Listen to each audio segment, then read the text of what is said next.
कहानी की शुरुआत होती है साल 2035 में। इस समय तक इंसान पृथ्वी से दूर मंगल ग्रह पर कदम रख चुका है, लेकिन नासा के तीसरे मिशन एरिस 3 के दौरान एक खतरनाक हादसे में उस लाल ग्रह पर एक इंसान अकेला छूट जाता है। उसके पास न ऑक्सीजन, न खाना और न ही कोई मदद थी। था तो सिर्फ एक लाल बंजर ग्रह और जिंदा रहने का हौसला। द मार्शियन एक ऐसे ही एस्ट्रोनॉट की कहानी है जो हर हाल में जिंदा रहने की जंग लड़ता है। पर सवाल ये है कि क्या वो वापस पृथ्वी पर लौट पाएगा या हमेशा के लिए मंगल की मिट्टी में दफन हो जाएगा। शुरुआत में हमें दिखाते हैं कि नासा के कुछ एस्ट्रोनॉट्स जो मार्स की एसिडिलिया प्लैनेटिया नाम की जगह पर कुछ रिसर्च कर रहे होते हैं। ये कुल 6 एस्ट्रोनॉट होते हैं: commander Lewis, Mark Watney, Johanssen, Vogel, Martinez और बैक, जो कि नासा के एरिस 3 के जरिए मार्स पर एक मिशन के लिए आए होते हैं। उनका शिप मार्स पर 18 सोल पहले लैंड हुआ था और तब से ही वो मार्स पर अपना काम कर रहे हैं। मार्स के एक दिन को एक सोल कहा जाता है, तो आगे जब भी मैं वीडियो में सोल बोलूं तो आप समझ जाना कि मैं मार्स के एक दिन की बात कर रहा हूं। ये सभी हैब नाम की एक फैसिलिटी में रहते हैं जहां उनके लिए ऑक्सीजन, खाना, पानी आदि उपलब्ध है। सोल 19 को वे सभी एस्ट्रोनॉट एक आम दिन की तरह अपना काम कर रहे होते हैं, जिनमें इन्हें वहां पर मिट्टी के सैंपल्स लेने होते हैं। तभी उन्हें नासा से इंफॉर्मेशन मिलती है कि वहां कुछ ही देर में एक बहुत बड़ा तूफान आने वाला है और उन सबको अपना मिशन रद्द करना है और जितनी जल्दी हो सके अपने स्पेसक्राफ्ट में बैठकर यहाँ से निकलना होगा। मार्स से निकलने के लिए जिस स्पेसक्राफ्ट का यूज किया जाता है उसका नाम मेव होता है। इससे पहले कि वे लोग मेव तक पहुंचते तूफान आ जाता है। वे लोग जैसे तैसे मेव की तरफ बढ़ने लगते हैं। तभी मार्क वॉटनी नाम के एक एस्ट्रोनॉट से उनके हैब का एंटीना टूटकर टकरा जाता है, जिस कारण वो तूफान में उड़कर दूर चला जाता है और उसका ट्रैकर भी बंद हो जाता है, जिस कारण पूरी टीम को लगता है कि मार्क मर चुका है और वे सभी मेव की ओर बढ़ते रहते हैं। हालांकि इनकी कमांडर लुइस मार्क को ढूंढने की कोशिश करती हैं, लेकिन उसका कुछ भी पता नहीं चलता और न ही उसे कोई संपर्क हो पाता है, जिस कारण कमांडर भी हार मानकर मेव में आ जाती है और फिर ये लोग इमरजेंसी लॉन्च करके मार्स के ऑर्बिट में घूम रहे हर्मिस नाम के अंतरिक्ष यान में आ जाते हैं, जिसकी मदद से उन्हें पृथ्वी पर ले जाया जाएगा। लेकिन अगली सुबह मार्स पर तूफान शांत हो जाता है तो वहां पर दिखाते हैं कि मार्क वॉटनी अभी भी जिंदा है। उस एंटीना का तार उसके सूट को चीरते हुए उसके शरीर के अंदर घुस गया, लेकिन खून और तार ने मिलकर उसके सूट के प्रेशर को स्टेबल रखा और सूट से ऑक्सीजन को लीक होने से बचा लिया, जिस कारण उसकी जान बच गई।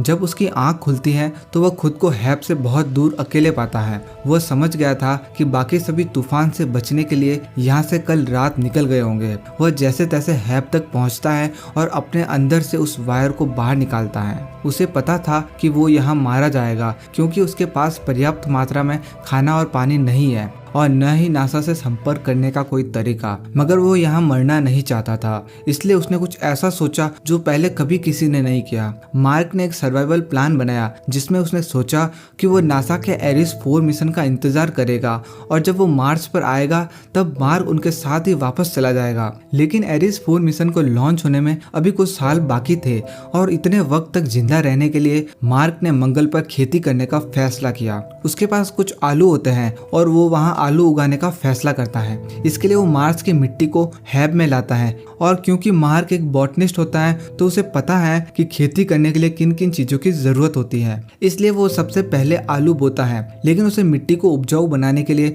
बहुत सारे पानी की जरूरत थी और मार्स पर पानी नहीं होता है। पर अच्छी खबर यह है कि उसे पता है कि पानी कैसे बनाया जाता है। हाइड्रोजन और ऑक्सीजन को मिलाकर उसे जलाने से पानी बनता है और इस काम को करने के लिए वॉटनी के पास सारे साधन होते हैं और वो पानी बनाना शुरू कर देता है। जब वो पहली बार कोशिश करता है तो कुछ कैलकुलेशन मिस्टेक हो जाने के कारण एक ब्लास्ट हो जाता है, लेकिन अगली बार वो हाइड्रोजन और ऑक्सीजन को मिलाकर जलाने में कामयाब हो जाता है और अब वहाँ पर पानी बनना शुरू हो जाता है। दरअसल इस तरीके से वाष्पीकरण होता है जिससे वहाँ पर पानी की छोटी छोटी बूंदें बनना शुरू हो जाती हैं और उसकी मिट्टी को जितने पानी की जरूरत होती है वहाँ पर पानी बन जाता है और कुछ ही दिनों के बाद वहाँ पर पहला पौधा अंकुरित होता है, जिसे देखकर मार्क बहुत खुश होता है। वहीं दूसरी तरफ पृथ्वी पर नासा द्वारा मीडिया को यह बता दिया जाता है कि मार्क वॉटनी अब इस दुनिया में नहीं रहे।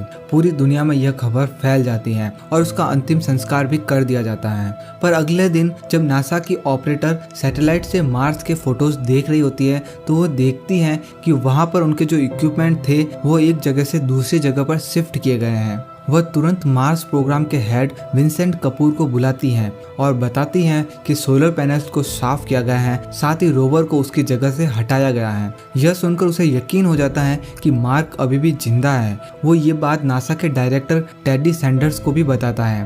वे सभी ये फैसला करते हैं कि इस खबर को मीडिया को बता देंगे, लेकिन हर्मीस में पृथ्वी पर आ रहे बाकी क्रू को इसकी जानकारी नहीं दी जाएगी, ताकि उन्हें दुख ना हो और वे इस गिल्ट में ना रहे कि उन्होंने मार्क को मंगल पर मरने के लिए अकेला छोड़ दिया।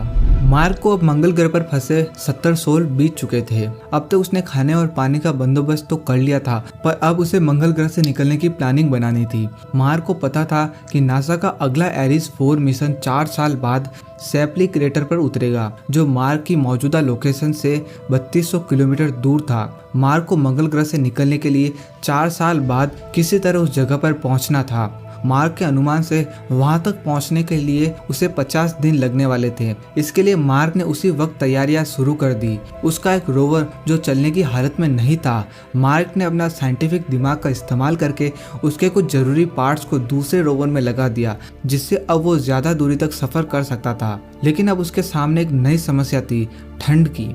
रात के वक्त मंगल ग्रह पर कुल्फी जमा देने वाली ठंड होती है।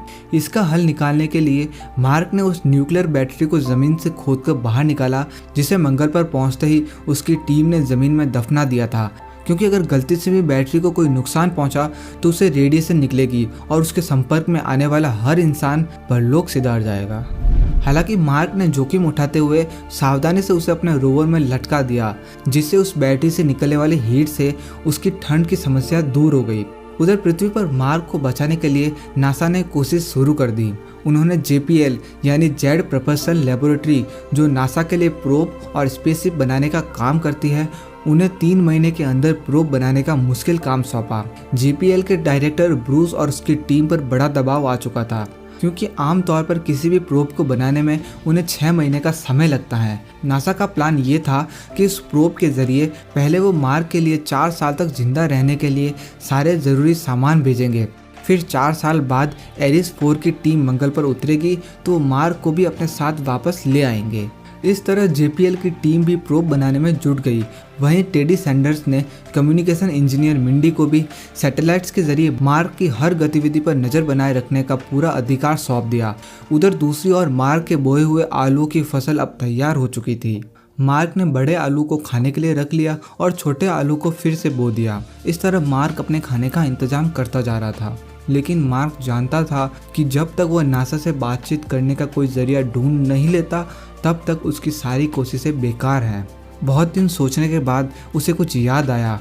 वह उसी वक्त अपने रोवर में बैठकर किसी अनजान सफर पर निकल गया। यह देखकर उस पर नजर रख रहे मिंडी और कपूर असमंजस में पड़ गए, क्योंकि मार्क 13 दिनों से लगातार किसी अनजान दिशा की ओर बढ़ता जा रहा था। उन्हें समझ नहीं आ रहा था कि मार्क आखिर कहाँ जा रहा है। लेकिन तभी कपूर के दिमाग की बत्ती जली। उसने जब क्रेटर के नक्शे पर मार्क के बढ़ने की दिशा को आउटलाइन किया तो उसे समझ आ गया कि मार्क उस पाथफाइंडर रोवर की ओर बढ़ रहा है, जिसे 1996 में नासा ने मंगल ग्रह पर उतारा था। उस पाथफाइंडर का काम था मार्स पर रहकर वहां की मिट्टी की मैग्नेटिक प्रॉपर्टीज और वातावरण से संबंधित जानकारी को नासा तक पहुंचाना। हालांकि उसकी बैटरी खराब हो जाने की वजह से 1997 में ही नासा का उससे संपर्क टूट गया था। कपूर का अंदाजा बिल्कुल सही था। मार्क ने उस पाथफाइंडर को ढूंढ निकाला जो इतने सालों में रेत में दफन हो चुका था। मार्क उसे रेत से निकालकर अपने हैब ले आया। हालांकि मार्क नासा से तभी संपर्क कर सकता था जब नासा के पास वैसा ही पाथफाइंडर मौजूद हो। ये बात पता चलते ही कपूर भी कैलिफोर्निया में स्थित JPL पहुंच गया, जहां उस पाथफाइंडर का एक और मॉडल मौजूद था। कपूर ने वहां उन सभी साइंटिस्ट को पहले से ही बुला रखा था जिन्होंने 1997 के दौरान उस पाथफाइंडर पर काम किया था। उधर दूसरी ओर मार्क ने पाथफाइंडर की खराब बैटरी को निकालकर उसे हैब के पावर सोर्स से कनेक्ट कर दिया और खुशकिस्मती से पाथफाइंडर दोबारा स्टार्ट हो गया। मार्क ने जैसे ही उसका एंटीना पृथ्वी की ओर घुमाया, वैसे ही JPL में मौजूद पाथफाइंडर को भी उसका सिग्नल मिल गया। ये देखकर कपूर की खुशी का ठिकाना नहीं रहा। हालांकि मार्क के पाथफाइंडर का कंट्रोल JPL के टेक्नीशियन टीम के हाथ में था। टीम ने तुरंत पाथफाइंडर का कैमरा ऑन किया, जिससे मार्क का कैमरा भी ऑन हो गया। ये देखकर मार्क को अंदेशा हो गया कि कोई तो उसे संपर्क करने की कोशिश कर रहा है। मार्क ने बिना देरी के तुरंत एक बोर्ड पर यह सवाल लेकर कैमरे में दिखाया कि क्या किसी को उसका सिग्नल मिल रहा है। साथ ही सवाल के एक तरफ हाँ का बोर्ड लगाया और दूसरी तरफ